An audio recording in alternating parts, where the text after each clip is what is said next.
Blast that bitch, Roger. So if you don't mind me asking, what's got you out on the street with your pecker hanging out? Fuck you. Fuck you, homeowner. Man, I don't know what to tell you, man. I'm wondering, like, how much it can deviate from the home, because really we only had like one more option. It was, we already know if we let that stay in the crib, we still get like our stolen, so doesn't matter. But if we go back to get our chicken, I think if we go back to get the chicken, like that is gonna still somehow steal our car and then lock us out.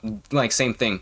I feel like it's gonna happen like the same thing where we get our clothes stolen. I don't think much is gonna change, but hey, might as well like test it out.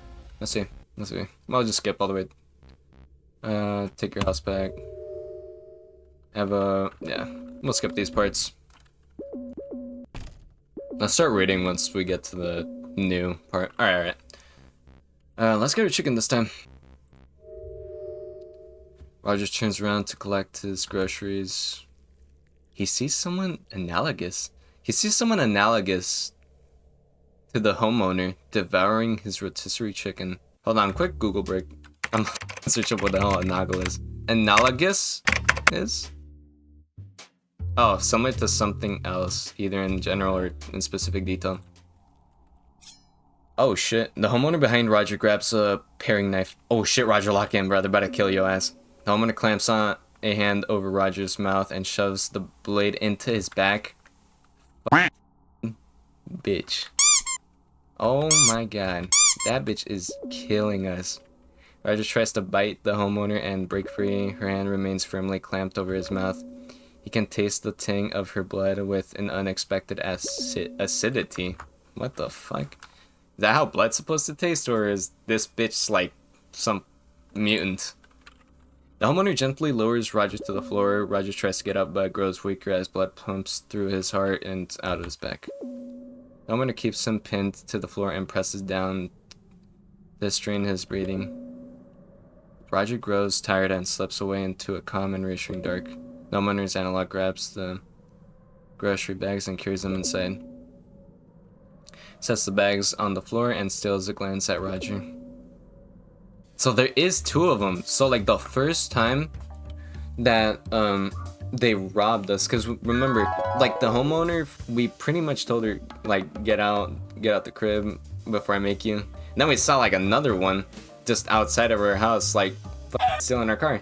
I thought for a second that this motherfucker Roger was going crazy, but no, there actually is two of them. So the shadow and the very end of the first ending was the very first homeowner. She never left. That bitch probably fucking hid or something. We never found her. Oh, we have plenty to eat tonight. There may even be enough to store in the freezer. We'll need to dress and quarter it to see how much there is. Now close the door. I won't tolerate a draft. The homeowner's analog grabs the door and throws it shut. The goings-on of the house safeguarded from the eyes of prying neighbors by a door and some drapes. End credits. Well, we died. Roger, I'm sorry, bro. This game really... The gist of it is you getting robbed. Honestly, the force ending wasn't that bad. At least you went out on your own means. This time, leader of the house. We know all the house options. We die, and then like another one, we just repeat the cycle. Let's let her take the crib. We know this part. Yeah, I already have a save of it, but whatever. We can try breaking down the door. Roger is a strong man, but not strong enough to break a door down with his bare feet. Remember, bruh. Oh, they took my shoes too? So instead, he takes a swing at the door's window. He feels something warm and slippery pour down his arm as he fumbles with the deadbolt. Manages to get a grip on the lock and slide it open. Roger opens the door and shuffles inside. He hears heavy footsteps from the floor above. The steps indicate the homeowner is headed for the stairs. Shit. Has she found his shotgun? Oh my god, you better have a lock on that gun, Roger. Only had a moment to act. Arm yourself. Hide an ambush. Let's test it out. Roger wasn't sure he could make it to the kitchen and back before the homeowner reached him. I'm not sure. He pressed himself against the corner wall at the bottom of the staircase, hoping to remain out of sight. The homeowner's heavy footfall makes it easy to follow her movements. Roger sees the barrel of his shotgun slide through the entryway. Ooh. Grabs hold of it and rushes around the corner. The homeowner falls back on the stairs. Blast that bitch, Roger. Roger yanks the gun away from her with his good hand. Dude, Roger, watch out for your back, bro. There's another one. The homeowner stares at Roger and tries to sit up. Roger brings the butt of the gun down on her face and presses down, grinding and twisting it into her. Oh shit. Her smile peeks out at him from around the gun stock. Oh, that fucking crazy bitch. Roger, once you get a chance, you gotta shoot that bitch. She reaches for the trigger. Roger pulls the gun away and brings it down on her face. He does it again and again. Oh my, and again. God damn, Roger. Relentlessly fragmenting and distorting her features into a puddle. He was satisfied when he could no longer see her eyes. Whew. If this was my first playthrough of it, I would say, you know, Roger, you're fucking crazy. But knowing what these did in the other endings, you know. But yeah, we were right. That bitch had the shotgun. So if we went after her, we probably would have gotten shot. Police arrived shortly after. A neighbor called 20 minutes earlier due to the sound of breaking glass. Roger's defense team could not adequately explain in circumstances leading to him viciously beating an unarmed woman to death in his home. A woman... Low-key, I understand why your ass got... Why you can't defend it. That shit's fucking crazy. Look, one thing is self-defense, but the other thing is just... You beat that chick's head to a pulp. Literally. A woman. Police were never able to identify. Oh, fuck, bro. Yeah. Due to the excessive facial and dental trauma, missing fingerprints. What the? And a lack of documentation, the jury found Roger Cormack guilty of first-degree homicide. The prosecution convinced jurors that Roger had kidnapped the woman and killed her when she attempted to escape his home. Oh my god, man. Roger now inhabits the cell on death row, awaiting lethal injection. What an ending. Dude, Roger, you have the worst luck ever, man. What was that JoJo stand again? The one that everything bad can happen to you? I think it's something like that. Yeah, that motherfucker's going after your ass or something, Roger. Fuck, is this like a game of no good endings or something? Damn. I'll just see what happens. There, have the house. Yeah. Break down the door. Let's try that. I'm pretty sure I'm gonna get shot. Let's make... Yeah, yellow flash reflects of cinder. Oh, yeah. Roger lies dead, practically eviscerated by his own shotgun. You know what I hate a lot? Is that the police are able to catch me when I'm defending myself. But when these motherfuckers do anything back to me, literally robbing me of my own car too, they don't do anything. Go fuck yourself. Like, actually. The homeowner calls the police to report the incident. What is left of the body is labeled a John Doe. It is cremated by the town according to the protocol. What? How the hell did a John Doe? So they didn't know it was me? How the fuck did they not know it was me? That bitch didn't shoot me in the head. Levelin Roger, an unidentified drifter. Unidentified. How? My face wasn't even affected. What about dental records too? As a neighborhood hero. God damn, bruh. Fuck me. Some locals caught the story and recognized Roger from the area. A correction was printed, but it portrayed Roger as an unstable addict to account for his state of undress and violent behavior. Local officers used Roger as a cautionary tale at the school assemblies to display the dangers associated with drug abuse.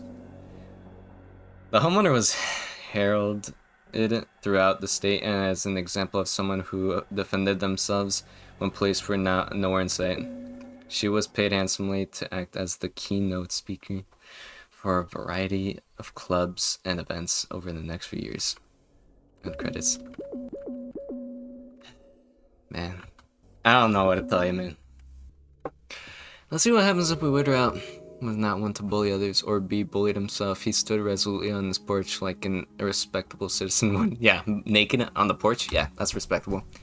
For 3 hours, hollering and pounding on his front door. As it grew late and cold, Rogers began to lose feeling in his extremities.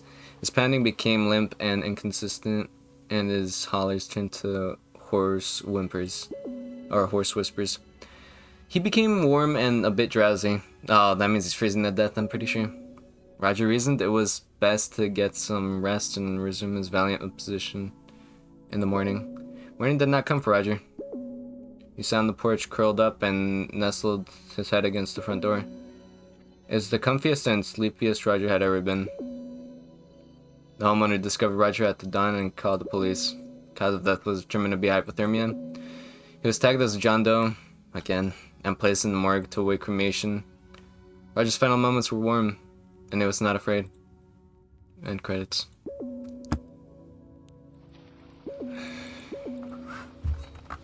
Yeah, that just sucks, man. I'm trying to see if there's even a good ending. So far, the best ending is probably the one where you don't get, where you don't die. I'm pretty sure that every single one you die, except the very first one that I completed. Let her have the house. Skip.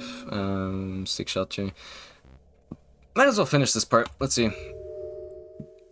Eat the mushrooms. Don't eat the mushrooms.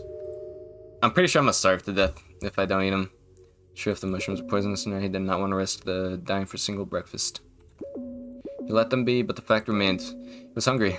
He set out for the edge of the forest at brisk pace, skulking through the tree line parallel to the roadway. To hide his nakedness. Oh shit. Is the forest? Where are we? As the forest thins, he ducks into alleys and hides behind garbage cans. Oh. He smells something on the breeze. It makes him salivate and clench his fists with an aggravated longing. Bright red. Something catches Roger's eye. A fire station. They might be able to help. Let's go to the fire station. Station, seek assistance. He knocks on the front door. The man who answers seems unfazed by Roger's lack of dress. Sir, is it possible the station has some clothing it could lend me? Or some food to spare? Got plenty of both. Come on in.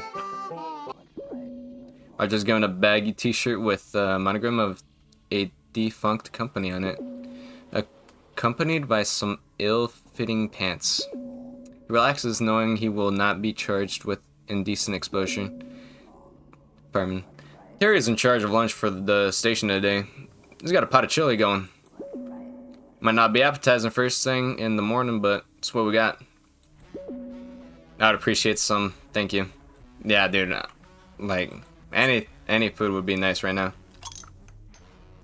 The fireman nods and hurries back with a bowl of chili and a cold beer. Roger isn't normally one for beer, but it is dark and filling. So if you don't mind me asking, what's got you out on the... Oh, wait. So if you don't mind me asking, what's got you out on the street with your pecker hanging out? Now I went out for groceries yesterday. While I was out, some woman broke into my house and changed the locks. I couldn't get back in and had to spend the night in the woods. But why was your pecker out? You like shopping naked? For real. Honestly, Roger, I don't know, like, should he tell the fireman that you deadass got robbed by it? Honestly, it was extremely avoidable, Roger. I don't know how the fuck you got robbed that easily. I think she just pulled you back and, like, made you hit your head a bit. You could have done something to stop her. Roger, no, the woman had an accomplice who broke into my car while I was trying to get into the house. I tried to stop her from taking the car, but the woman in the house jumped me from behind, and when I did, I took a bad blow to the head. She stripped me on the porch, and her pal took off with my car. Fireman scratches his head. Why didn't you go to the police? It was freezing out and getting dark fast. I didn't know how to find the station, and she took my phone, so I just pulled up for the night. I'm glad he made it. Awfully cold last night. Kinda makes it our slow season. I'm just glad I stumbled onto this place. The facade really stands out. You got any kind of documentation to prove you own the house? Of course. I have the deed in the safety deposit box, but I need my ID to get to it. And that bitch took my pants. With my wallet still in them. You think she's still in the house or took off in the car with her pal? I don't know. I actually don't know. She had no intention of leaving, I can tell you that. That's also then. I'll get the blues and the horn and get this sorted for you. I don't know, something about the fireman. He's being friendly, you know, he's like helping out, but like, I don't know, the music isn't helping, that's for sure. The fireman lumbers over to a phone on the far wall. A wave of relief washes over Roger, knowing a civil servant is assisting him. Oh, that's yet to be seen, Roger. Chill. Still, the fireman's reaction to Roger's story troubles him. It does. It was way too relaxed. I swear. What about if the accomplice is the fireman? Oh, hell no. You should be able to recognize him though, right? Unless the fireman covered his face, but I don't think so. It is weird. He doesn't want the fireman thinking of him as a crazy old man. Worse still, Roger worries he is crazy old man and just doesn't know it yet. Part of him hopes the woman is still in his house to prove to himself that what he remembers happening really happened. When police arrive at Roger's residence, they find the homeowner barricaded inside the upstairs bedroom. Oh, okay, this is getting good. Raving that the house is hers, she's been there all her life. Oh shit. It's her childhood home. She demands the police get a warrant to search the premises, but she is unable to provide personal ID or proof of residence. Fuck you. Fuck you, homeowner. That's what you get, bruh. That's what you get. Fuck you. The same trick that you used against me, you piece of shit. Bearing no legal claim to the property, she cannot refuse them entry. They are unable to locate Roger's wallet, believing the homeowner has destroyed it. Roger's social security card and birth certificate are recovered from the premises. We're good then. We're good. Which he uses to acquire the deed from his safety deposit box. With the proper paperwork secured and presented to the authorities, Roger is permitted entry to his home. The homeowner is taken into police custody. Roger spent the next several years checking in on the homeowner as she was transferred between a variety of state mental institutions. Oh, so she was the crazy one. He eventually lost track of her in the system. He nearly forgot about her altogether until his car was recovered. It was unearthed at a site in Nevada where BlackRock was breaking ground on the construction of a new housing complex. Roger put the car out of his mind. He didn't allow himself to worry about the homeowner. He kept a shotgun at his bedside and slept easy. End credits. Hey, I was complaining about all the bad endings, but we got a good one. Thank God. Oh my gosh. Hey, Roger, honestly, I kind of want to end it here just because, bro, we finally got a good ending for you, Roger. You didn't get, well, actually, you did get your car robbed, but hey, you got it back in the end. If we don't go for the fire station, I'm pretty sure it's a stupid-ass decision. But let's see. Let's find out. Roger's hunger takes a hold of him. It demands satisfaction. So he follows the scent in the air. He finds his way to the nearby Ultra store. The welcomer at the door barely notices him, distracted by a handheld gaming device. Yeah, he doesn't recognize the naked dude, just walking around. Roger wanders the vacant halls of the store until he finds some men's clothing. He grabs a simple outfit, a pair of socks, and some sneakers. Then heads straight for the ready-made meals by the self-checkout. Piping hot pizzas for breakfast. Roger grabs one of the boxes and takes a seat on the floor in front of the display. He uses the box as a plate and chows down on the warm treat. A bit sleepy but satisfied, Roger takes a moment to think. With some warm clothes and a full stomach, the answer strikes him almost immediately. Roger shuffles out of the store, leaving discarded pizza boxes and tags in his wake. What's that? He makes his way to the ATM outside the store's entrance. Roger reads the display and looks down. He sees the ATM's orifice. He slides his arms inside. It's cold, pulsating. Roger looks up at the display. Enter pin. His fingers grow up around inside the orifice for the keypad. Roger feels the raised shape of the numbers on the keys. He pokes his pin into the pad. The ATM produces his funds. Roger pays for the clothes, and pizza while checking out some additional supplies. Oh, sweet. Well, Roger had never committed a criminal act. Hey, you paid for it. Who cares? He was distressed to discover how easy it was. It really was, bro. Like, that worker did not give a damn. That fool must not be getting paid enough to give a shit.